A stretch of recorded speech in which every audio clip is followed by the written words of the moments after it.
Bismillahirrahmanirrahim. Assalamualaikum warahmatullahi wabarakatuh.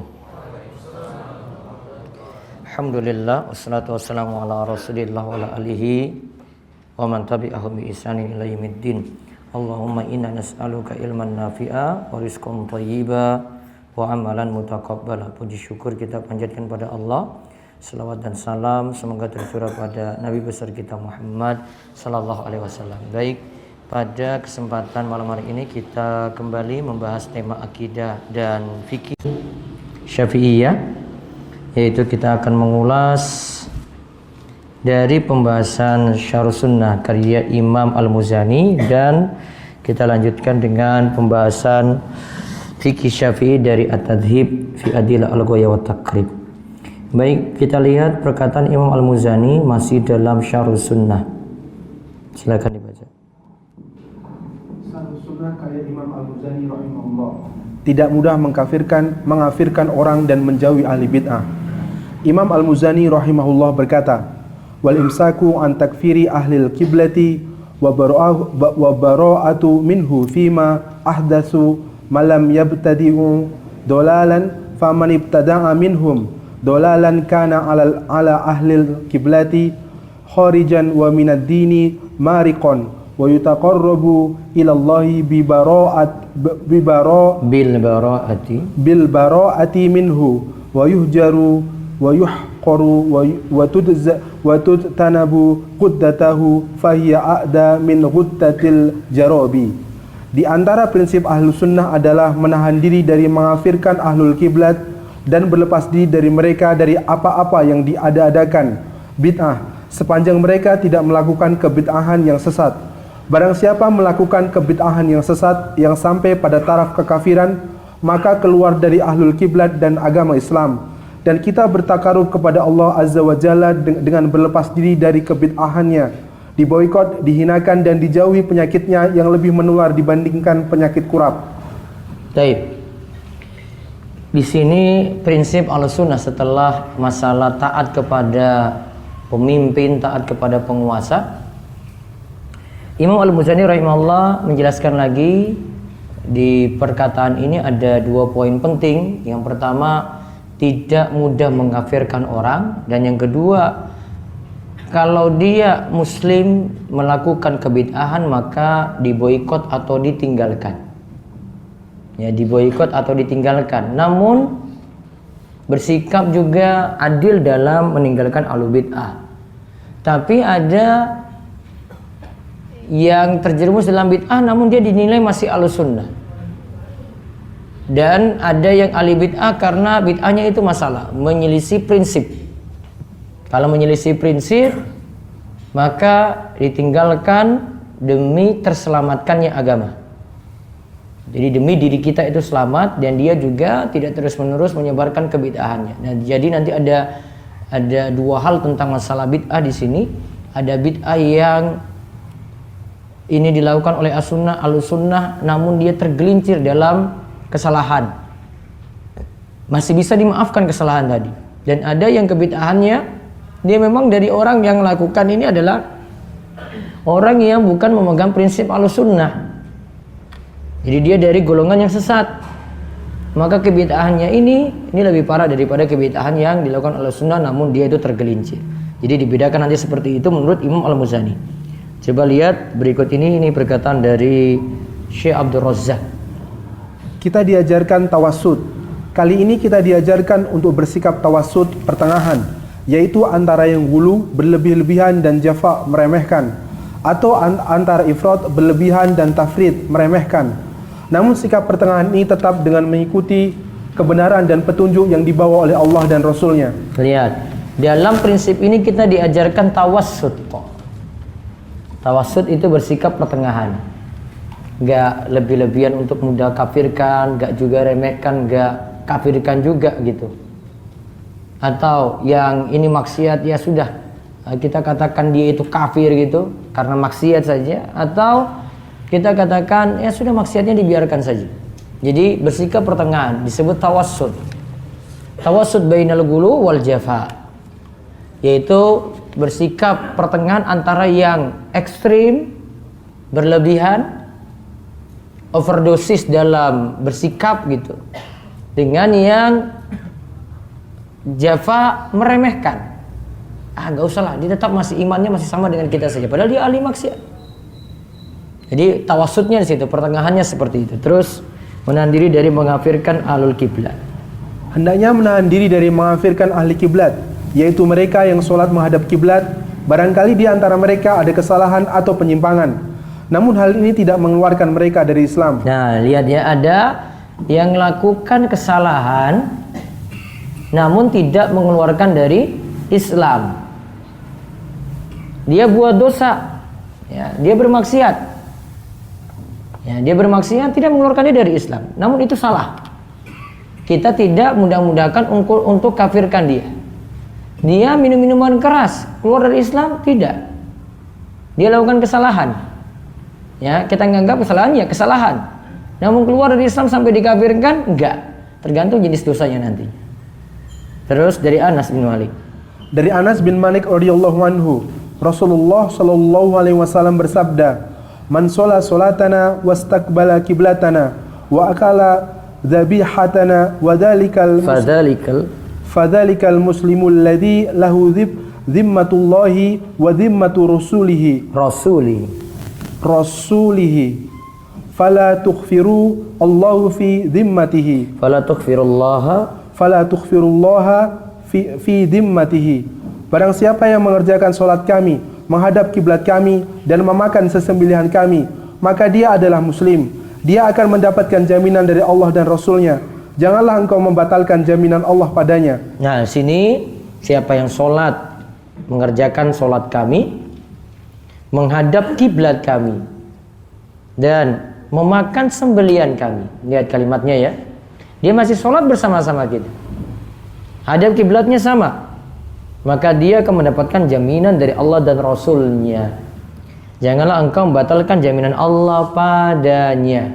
Berarti masih dianggap muslim, maka nggak mudah kafirkan. Terus kalau memang keadaannya ia tetaplah muslim, maka tidak boleh dikafirkan. Tidak boleh keluar dari hukum asal tadi kecuali dengan yakin. Hal ini berbeda dengan prinsip Khawarij dan Mu'tazilah yang begitu cepat mengkafirkan setiap muslim yang menyelisih pemikiran dan prinsip mereka. Nah, kalau dia buat dosa besar, kafir. Ya, dan Mu'tazilah juga demikian, mudah mengkafirkan. Dan ini menyelisih prinsip Ahlussunnah wal Jamaah. Terus ada keterangan dari Syekh Dr. Muhammad bin Umar Salim Basbul mengatakan, tidak boleh memutlakan kata kafir atau mengkafirkan secara person, melainkan dengan dalil Alkitab dan As-Sunnah. Maka tidaklah kafir dengan maksiat atau karena suatu dosa. Juga tidak bisa mengkafirkan karena alasan benci, tidak suka, hawa nafsu dan subhat. Mengkafirkan harus dengan dalil syar'i dan argumen yang jelas. Karena mengkafirkan seorang muslim tanpa melakukan dosa kekafiran itu haram. Nah, lihat, tidak boleh memutlakkan kata kafir. Kamu kafir gitu, nggak boleh. Pada seorang muslim gitu dia kafirkan seperti itu nggak boleh. Atau mengkafirkan secara person. Memutlakan kata kafir itu misalnya ya begitu saja dia mutlakan gitu, lakukan A ini kafir. Contoh misalnya belakangan ini itu apa itu TikTok ya itu ya. Itu katanya itu niru-niru atau perayaan tahun baru itu ya, perayaan tahun baru. Ya, merayakan tahun baru itu nanti meniru orang kafir. Akhirnya sampai dikafirkan juga itu. Sekadar meniru belum sampai tingkatan kafir. Tasyabbuh dia meniru belum tentu sampai tingkatan kafir. Nah, kalau dikafirkan sini ini kafir, memutlakkan kata kafir di situ nggak boleh. Sampai ada dalil tegas yang menyatakan itu kafir. Atau tadi mengkafirkan secara person. Ya, dia tunjuk person ini, dia bilang si A kafir, si B kafir, si C kafir. Ya, atau presiden A kafir, presiden B kafir gitu. Atau raja ini kafir, raja B ini kafir. Itu person namanya. Nah, untuk mengkafirkan ini dalil harus jelas. Mana dalil dalam Al-Quran, dalil dalam hadis Nabi Sallallahu Alaihi Wasallam. Ya, harus disebutkan ini. Tidaklah kafir dengan maksiat atau karena suatu dosa. Dia minum miras, tidak bisa dikatakan dia kafir. Untuk menyatakan person kayak gini kafir atau yang melakukan seperti ini kafir, butuh dalil. Ya, jadi tidak cukup karena dosa saja dikafirkan gitu. Sama kalau di masyarakat kita itu biasanya pada pelaku bunuh diri. Ya, pelaku bunuh diri itu mudah dikafirkan. Dia bunuh diri, dia gantung diri gitu karena punya problem. Iya, tahu itu dosa besar. Namun apakah ini jadi membuat dia itu kafir gitu? Enggak. Sebagai masyarakat karena penilaiannya seperti itu, yang gantung tadi mati bunuh diri enggak disolatkan, langsung saja dikubur. Mereka enggak mau menyolatkan seperti ini sebagian tempat. Nah, itu namanya mudah mengkafir-kafirkan orang seperti itu. Dari praktek dia kafirkan. Juga tidak bisa mengkafirkan karena alasan benci. Saya nggak senang sama ini, saya tidak suka, atau hawa nafsu dia karena atau ada syubhat gitu, dia mudah kafirkan, nggak boleh. Maka mengkafirkan harus dengan dalil syar'i, argumennya harus jelas. Karena mengkafirkan seorang muslim tanpa melakukan dosa kekafiran itu haram. Terus Syekhul Islam Ibnu Taimiyah. Syekhul Islam Ibnu Taimiyah rahimahullah mengatakan, sebagian ahli bid'ah masih memiliki iman yang tidak ada pada yang lainnya. Maka tidak boleh seorang pun menilainya kafir walaupun yang ahli bid'ah lakukan itu keliru, sampai datang dalil dan jelas argumennya. Siapa yang beriman dengan iman yang yakin, maka tidak dapat dihapus keimanannya dengan sekadar keraguan-raguan. Vonis kafir bisa ada hanya jika sudah ditegakkan hujjah, argumen dan subhat yang ada telah hilang. Baik. Ini seperti di masyarakat kita itu menganggap orang yang melakukan selamatan kematian itu musyrik. Padahal antara selamatan kematian itu tergolong bid'ah itu beda dengan kesyirikan. Ya, itu masih pemahaman ini masih, sehingga kalau kita contohkan bid'ah, dia bawa itu musyrik itu. Oh enggak. Tingkatan musyriknya beda, kebid'ahan juga beda. Sehingga tidak bisa disamakan. Maka sini Ibnu Taimiyah katakan, bisa jadi ada ahli bid'ah imannya tidak ada pada yang lainnya, masih punya iman dia. Maka tidak boleh seorang pun menilainya kafir. Walaupun yang melakukan kebid'ahan ini salah. Bisa mengkafirkan sampai datang dalil jelas, argumen yang jelas itu. Siapa beriman dengan iman yang yakin, maka tidak dapat dihapus keimanannya dengan sekadar keraguan-raguan. Jadi dia kafir juga dengan keyakinan, nggak bisa ragu-ragu. Ah, ini kayaknya kafir nih, oh nggak bisa. Vonis kayak gini berat banget. Vonis kafir bisa ada hanya jika sudah ditegakkan hujjah. Syarat pertama, jadi ditegakkan hujjah atau argumen. Nah, kita berhadapan dengan dia, kita kasih tahu ini perbuatanmu ini kafir lo kayak gini. Nah, itu namanya kita berikan penjelasan, hujjah. Yang kedua, syubhat yang ada telah hilang. Berarti kita harus angkat syubhat-syubhat dia. Ya, kita harus angkat syubhat-syubhat dia di situ. Nah, terus berlepas diri dari kebid'ahan. Imam Al-Muzani rahimahullah mengatakan, dan berlepas diri dari mereka dari apa-apa yang diada-adakan bid'ah. Kalimat ini maksudnya bisa saja dari ahlu sunnah ada yang terjerumus dalam kesalahan, maka kita menahan diri dan berlepas diri darinya, karena tidak seorang pun yang tak lepas dari kesalahan. Nah, menahan diri dari berlepas diri, maksudnya kita nganggap itu kesalahan karena dia masih ahlu sunnah. Perkataan ini bisa jadi kita terapkan pada ulama-ulama besar yang mereka terjerumus dalam kesalahan karena takwil. Contoh misalnya pada Imam Nawawi, Imam Ibnu Hajar. Ya, dalam beberapa perkara mereka melakukan takwil tanpa dalil. Merubah makna suatu ayat-ayat tentang sifat misalnya, diubah, ditakwilkan dengan hal yang lainnya, yang ini tidak berdasarkan dalil. Yang dilakukan salah.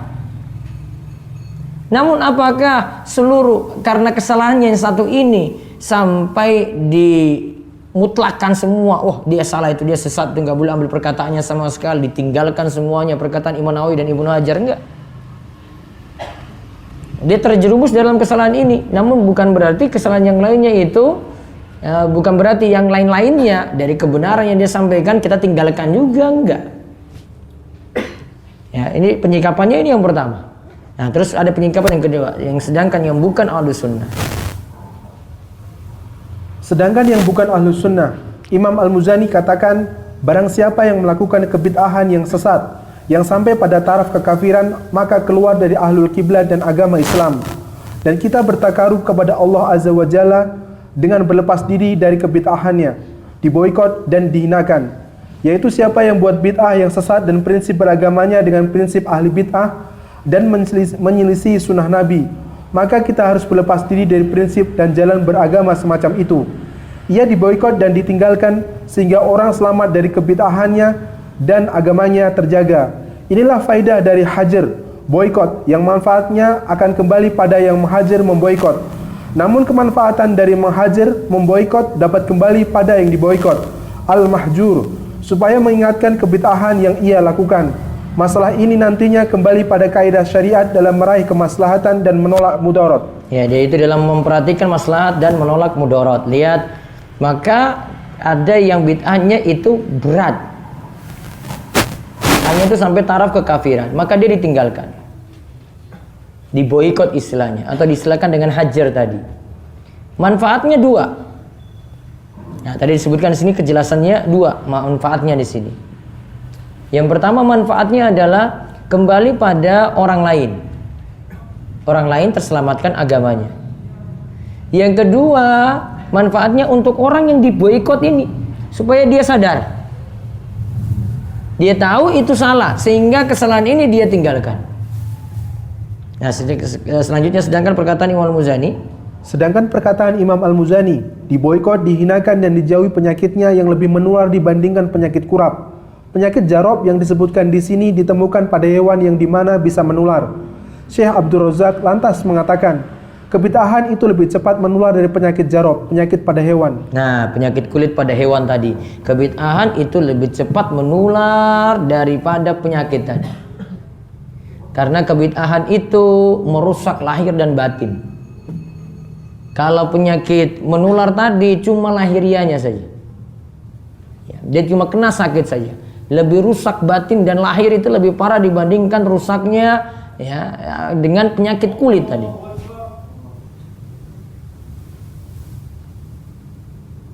Terus adapun bahaya bid'ah.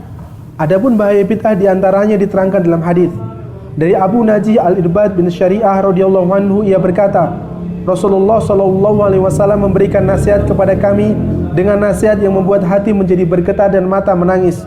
Maka kami berkata, wahai Rasulullah, sepertinya ini adalah wasiat dari orang yang akan berpisah. Maka berikanlah wasiat kepada kami. Nabi SAW bersabda, usikum bitaqwallahi azza wa jalla wa sam'i wa ta'ati wa in ta'ammaru alaikum abdun fa innahu man asi minkum Mayyaish ya'is minkum fasayarat ikhtilafan katsiran fa'alaikum bisunnati fasunnatil khulafa'ir rasidina al-mahdiyina addu 'alaiha bin nawajizi wa iyyakum wa muhdatsatil umuri fa inna kulla bid'atin dalalatun. Aku berwasiat kepada kalian agar bertakwa kepada Allah, mendengar dan taat meskipun kalian dipimpin seorang budak. Sungguh, orang yang hidup di antara kalian sepeninggalku, ia akan melihat perselisihan yang banyak. Oleh karena itu, wajib atas kalian berpegang teguh pada sunnahku dan sunnah khulafaur rasyidin al-mahdiin yang mendapatkan petunjuk dalam ilmu dan amal. Gigitlah sunnah tersebut dengan gigi geraham kalian, serta jauhilah setiap perkara yang diada-adakan, karena setiap bid'ah adalah sesat. Baik, ini menunjukkan kalimat terakhir, wa iyyakum muhdatsatil umur fa inna kulla bid'atin dhalalah. Hati-hatilah dengan perkara baru, karena setiap perkara bid'ah itu sesat.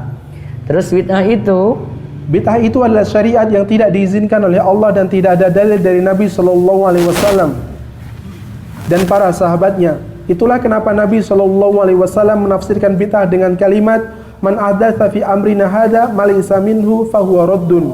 Barang siapa membuat suatu perkara baru dalam agama kami yang tidak ada asalnya, maka perkara tersebut tertolak. Terus Ibnu Taimiyah mendefinisikan bid'ah dengan mengatakan, Fal bid'atu ma wal bid'atu ma khalafatil kitaba wa sunnata au ijma'a salafil ummati min intiqadati wal ibadati. Bid'ah adalah i'tiqad, keyakinan dan ibadah yang menyelisih Alkitab dan As-Sunnah atau ijma' kesepakatan salaf. Nah, lihat, menyelisih Al-Quran, Sunnah dan kesepakatan salaf. Maka kalau ada keyakinan yang menyelisih Al-Quran, Sunnah dan ijma' kesepakatan salaf, maka itu perkara bid'ah. Terakhir, bid'ah sendiri ada dua macam. Yang pertama, bid'ah mufassiqah. Bid'ah yang tidak mendustakan sesuatu pun dari Alkitab dan As-Sunnah, seperti mengakhirkan sholat dari waktunya atau mendahulukan khutbah dari sholat Id. Yang kedua, bid'ah mukaffirah. Bid'ah yang mengingkari syariat yang telah disepakati secara mutawatir, atau menentang kewajiban, atau menghalalkan yang haram, atau mengharamkan yang halal, atau meyakini apa yang sudah Allah dan Rasulnya tiadakan bagi Allah. Karena ini sama saja mendustakan Alkitab dan Sunnah Rasul Sallallahu Alaihi Wasallam. Contohnya adalah bid'ah yang dilakukan kaum Jahmiyah yang mengingkari sifat-sifat Allah dan menyatakan Al-Quran itu makhluk. Taib, lihat, bid'ah ada berapa macam? Dua. Mufassiqah berarti fasik, nggak kafir. Mukaffirah berarti bid'ah yang kafir, membuat pelakunya itu kafir. Kalau mufassiqah, ini bid'ah yang tidak mendustakan Al-Quran, Sunnah, enggak. Ya, itu salah pokoknya. Enggak ada tuntunan. Berbeda derajatnya, tingkatannya dengan bid'ah mukaffirah, bid'ah yang mengkafirkan. Bid'ah ini mengingkari syariat, menentang kewajiban, menghalalkan yang haram, mengharamkan yang halal, atau meyakini dalam hal nama dan sifat Allah sudah tidak tetapkan nama dan sifat tersebut, dia tetapkan, pada Allah tiadakan. Ini seperti bid'ahnya tadi Jahmiyah, menolak sifat-sifat Allah atau menyatakan Al-Quran itu makhluk. Maka nanti bertingkat-tingkat, ya, sehingga tidak mudah untuk kafir-kafirkan orang juga. Dan tidak semua bid'ah itu jadi kafir.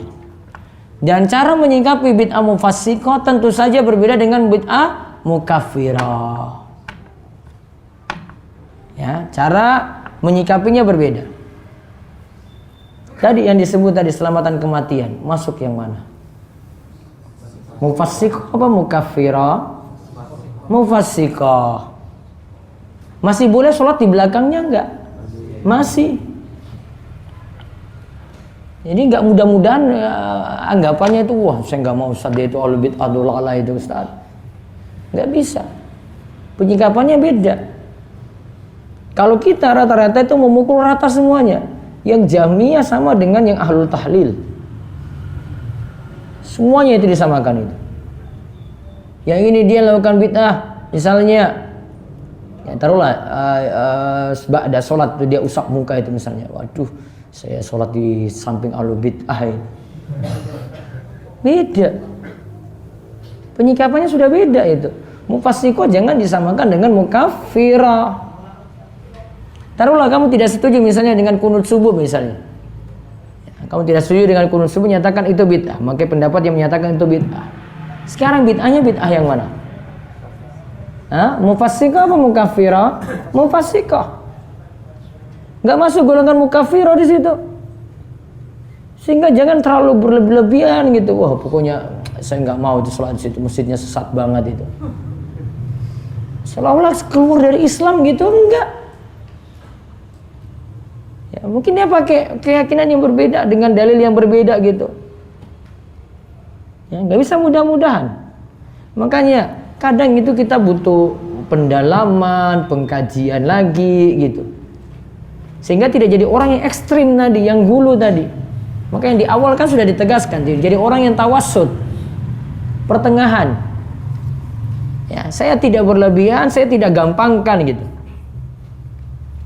Dilihat posisinya mana kita. Jangan selama ini kita ngaji jadi orang yang gulu benar. Kalau nggak ngaji jadi orang yang remehkan hal itu. Maka ngaji yang benar sehingga tahu penyikapan bagaimana gitu. Jangan ngaji terus jadi golongan ekstrim. Ya. Sehingga nanti yang ahlu tahlil tadi, yang selamatan kematian, yang usap muka pada sholat itu, wah saya nggak mau salami dia itu. Tolalah dia.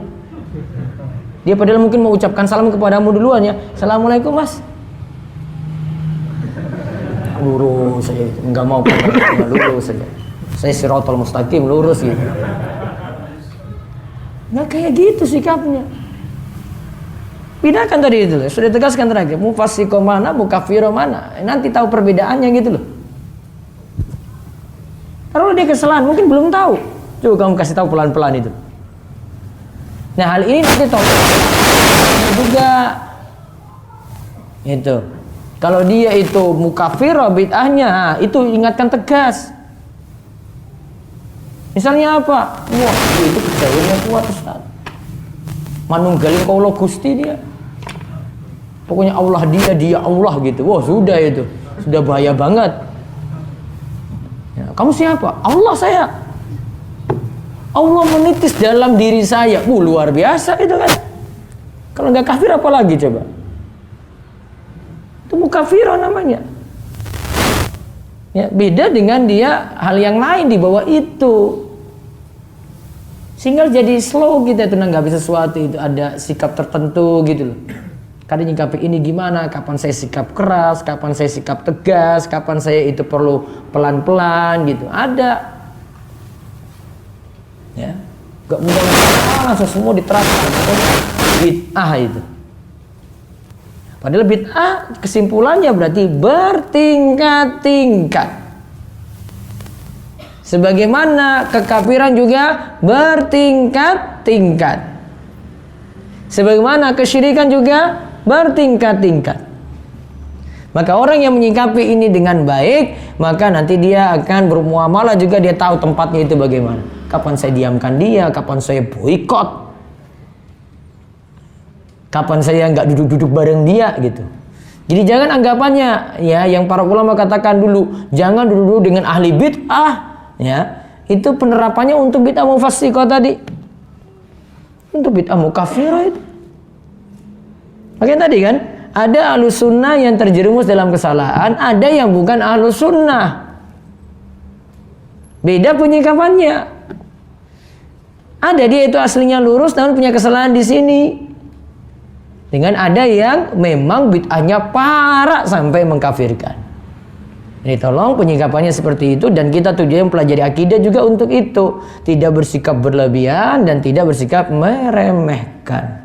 Wallahu a'lam.